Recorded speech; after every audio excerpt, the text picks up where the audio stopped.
Baik, kembali lagi bersama saya Mr. Fari dari ESE Kampung Inggris Jakarta, Tanjung Barat. Kali ini saya akan membahas metode dan tips cara mengajar bahasa Inggris untuk anak-anak yang murah dan fun. Oke. Sebenarnya mengajar bahasa Inggris untuk anak-anak itu sangat menyenangkan dan sangat mudah. Lebih mudah ketimbang kita mengajar orang dewasa. Kenapa? Karena anak-anak itu paling mudah untuk diiming-imingi sesuatu, ya. Jadi dengan iming-iming yang tidak terlalu mahal, tapi kita buat sesuatu yang menarik untuk si anak-anak ini, ya, kita bisa membuat mereka tertarik untuk belajar bahasa Inggris. Ya, tentu ketika mereka sudah tertarik nih, kita harus memiliki metode yang jitu tentu kan. Jadi dia harus si guru ini harus putar otak bagaimana si anak-anak ini ketika dia sudah mau masuk kelas, nah itu kemudian besok mau datang lagi. Ya, jadi untuk anak-anak ini yang pertama adalah buat mereka mau datang dulu.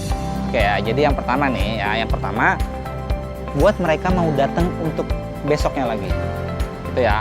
Jadi kalau kita sudah bisa membuat mereka di hari kedua mau datang dengan semangat yang sama atau bahkan semangatnya lebih tinggi nih dibanding hari sebelumnya, hari pertama. Nah, insya Allah kita sudah dapat memenangkan hati mereka, ya.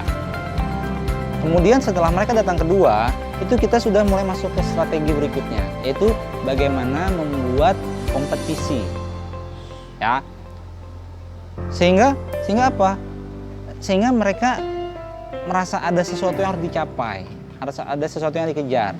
Nah, otomatis kompetisi ini tidak bisa hanya dimainkan oleh satu siswa.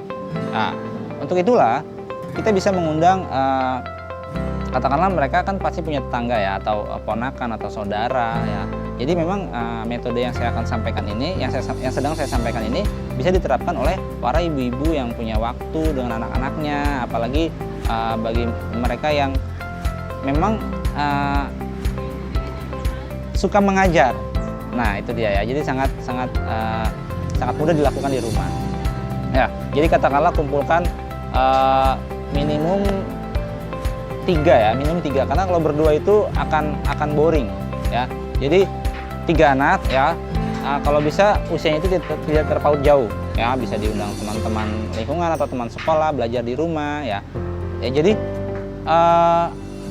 kompetisi ini kita sebutnya namanya kalau kita di sini menerapkannya dengan voucher ya. Jadi ketika katakanlah gini, di hari kedua mereka masuk ya, kemudian kita kasih daftar kata, katakanlah ada 5 daftar ya, contohnya ya seperti saya, makan, kemudian dia, kucing, mobil. Nah, itu nanti dari kata-kata yang sudah kita catat di papan tulis, minta mereka untuk tulis ulang di catatan mereka. Nah, kemudian kita buat games ya.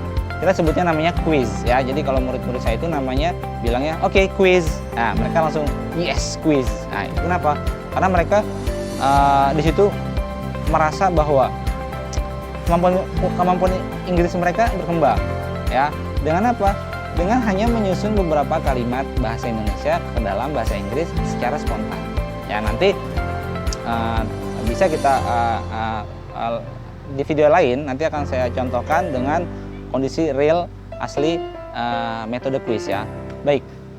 Jadi dengan metode quiz itu ya, kita meminta mereka untuk secara spontan menerjemahkan kata-kata yang sudah kita susun ya, yang sudah kita daftar. Jadi mereka suruh menyusun. Misalnya nih, saya makan nasi. Nah, I eat rice. Nah, dapat 1 poin. Itu kita tulis bintangnya ya. Jadi setelah katakanlah kita tentukan kalau kamu dapat 10 bintang atau 20 bintang, kamu dapat 1 voucher. Ya, voucher ini bisa ditukarkan dengan hadiah ya. Tapi jangan kasih tahu hadiahnya, biar buat hadiahnya menjadi rahasia. Nah, otomatis itu mereka akan terus, yang namanya anak-anak dalam kompetisi, mereka pasti akan berusaha mati-matian gimana caranya mencapai bintang yang diminta agar dapat voucher. Jadi kita harus tunjukkan ini vouchernya, ya. Bisa lah ibu-ibu bikin atau bapak-bapak bikin di tempat percetakan murah sekali ya, cuma Rp3.000 bersama desain paling 15.000 ya. Jadi nanti voucher ya, voucher itu jadi visualisasi mereka. Jadi mereka tuh ketika ingin belajar tuh ada voucher. Nah, seperti itu ya. Nah, kemudian tips berikutnya setelah dalam kompetisi ini sudah mulai berjalan ya, itu Bapak Ibu harus hati-hati. Kenapa? Karena anak-anak itu sangat sensitif. Kalau kita tidak adil, kita tidak tegas dalam kompetisi, katakanlah nih kita berat sebelah nih, hilang Bapak Ibu, semangat mereka itu hilang ya. Jadi harus dijaga keadilannya, ketegasannya, keseruannya ya, itu sangat penting untuk anak-anak ya.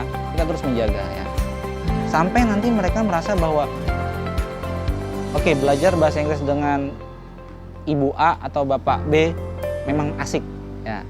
Nanti mereka akan minta menagih sendiri. Kapan belajar ya. Jadi itu salah satu metode awal ya, dari nol, dari nggak bisa sama sekali. Ini untuk anak-anak yang dari nol sama sekali. Bagi Bapak Ibu yang belum pernah punya pengalaman ngajar sama sekali, itu sangat bisa diterapkan ya di rumah ya.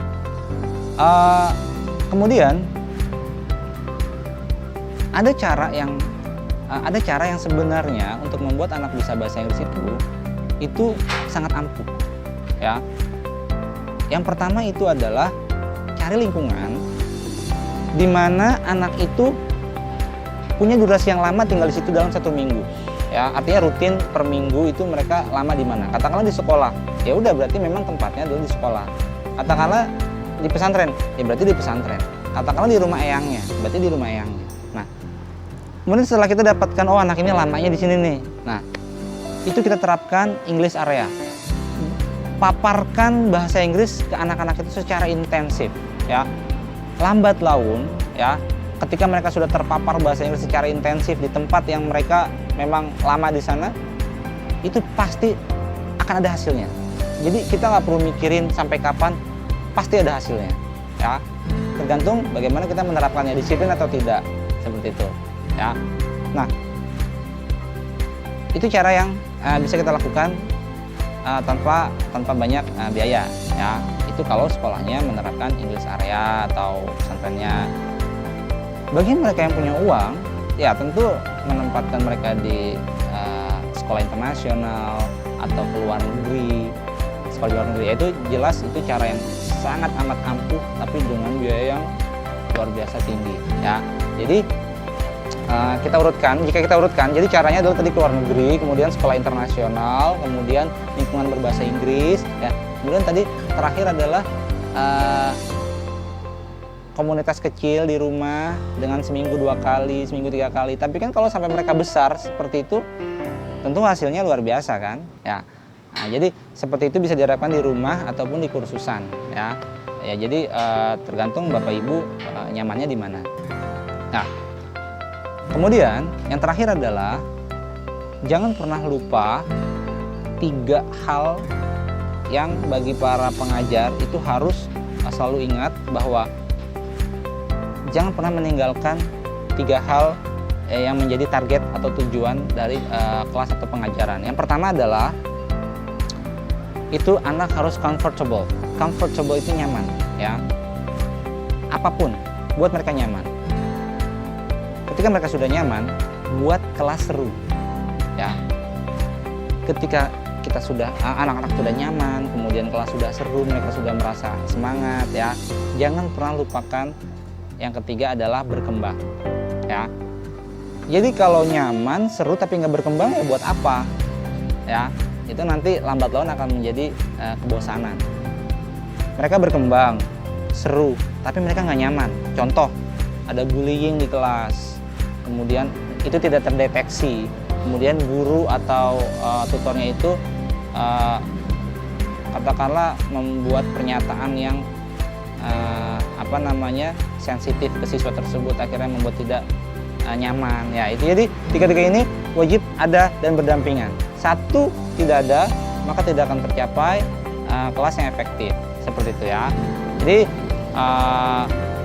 demikian video singkat dari saya, semoga bermanfaat sehingga banyak sekali anak-anak yang akhirnya memiliki akses pendidikan ke bahasa Inggris yang kontinu ya, yang konsisten. Kenapa? Karena semua bisa dimulai dari lingkungan keluarga yang sangat kecil. Oke, saya Mr. Fahri. Jangan lupa di subscribe, di like, dan di share agar saya bisa terus memberikan info-info menarik dan bermanfaat. Wassalamualaikum warahmatullahi wabarakatuh.